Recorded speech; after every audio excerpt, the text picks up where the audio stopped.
என் மகனே, ஒரு நிமிஷம் நில். இந்த வார்த்தை உனக்காகத்தான். நீ இந்த வீடியோக்கு தற்செயலா வரல. உன் வாழ்க்கையில் ஒரு முடிவு எழுதப்பட நீ இங்கே வந்திருக்கிறாய். உன் நெஞ்சுக்குள்ள எப்பவும் ஒரு அழுத்தம். கண் திறந்தவுடனே கணக்கு, கண் மூடியதும் கவலை.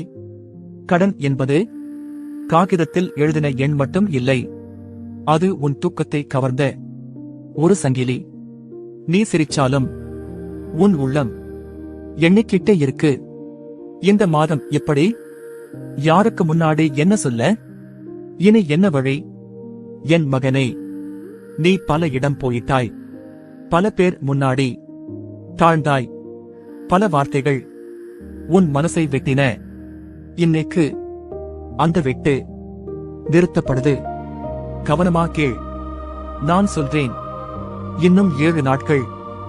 இந்த 7 நாட்கள் முடிஞ்சதும் நீ இதே மாதிரி மூச்சு அடைக்கப்பட்டு இருக்க மாட்டாய்.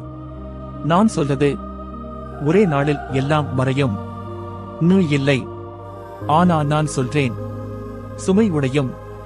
உன் வாழ்க்கையை கட்டி வைத்திருந்த அந்த கட்டு அவிழ ஆரம்பிக்கும். இந்த 7 நாட்களில் ஒன்று நடக்கும். நீ எதிர்பார்க்காத இடத்திலிருந்து ஒரு உதவி வரும். நீ முடிஞ்சு போச்சுன்னு நினைத்த வாசல் திறக்கும். நிறுத்தப்பட்ட பணம் வழியடையும். அல்லது ஒரு மனிதன் உன் பெயரை சொல்வான். நீ சொல்வாய், இது எப்படி?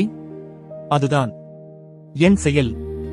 என் மகனே, கடன் உன் அடையாளம் இல்லை. அது உன் வாழ்க்கைக்கு வைக்கப்பட்ட ஒரு தற்காலிக பாரம். நீ தோல்வி இல்லை.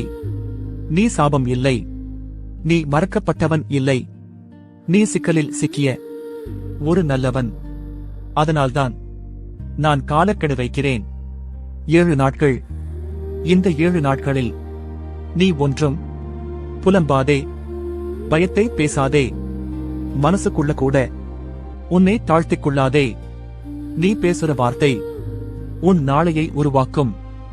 ஒவ்வொரு நாளும் நீ எழுந்ததும் இதை மட்டும் சொல், என் சுமை என் தேவன் முன்னாடி நிற்க முடியாது. அதுக்கு மேல வார்த்தை வேண்டாம். நீ அமைதியா இரு. நான் வேலை பார்க்கிறேன். நீ பார்க்காத இடத்தில நான் பேசுறேன்.